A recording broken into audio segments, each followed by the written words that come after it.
How to fix Roblox voice chat not working. Now there are a couple of fixes for this. First, verify and enable voice chat. Go to Roblox settings, privacy and content restrictions, and toggle use microphone to chat with voice to on. Make sure your account is age verified 13 plus with a confirmed phone number or ID.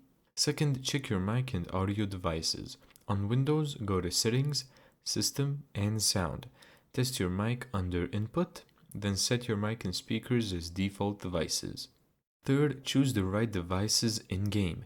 In the game, open Discover, Settings, while in a Roblox experience. Ensure your input device matches your mic. Check volume levels and ensure neither you nor others are muted. Look for a mic icon above your character. Fourth, close conflicting apps. Quit apps like Discord, Teams, or Zoom, which may lock your mic and disrupt functionality.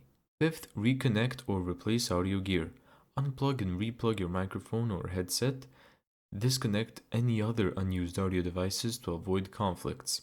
And the last one, verify the game supports voice chat. Confirm that the Roblox experience you're in supports voice chat. Look for the microphone icon in the experience description or on your character. Thank you so much for watching this video. If you found this tutorial helpful, make sure to give it a thumbs up and subscribe. And as always, see you in the next video.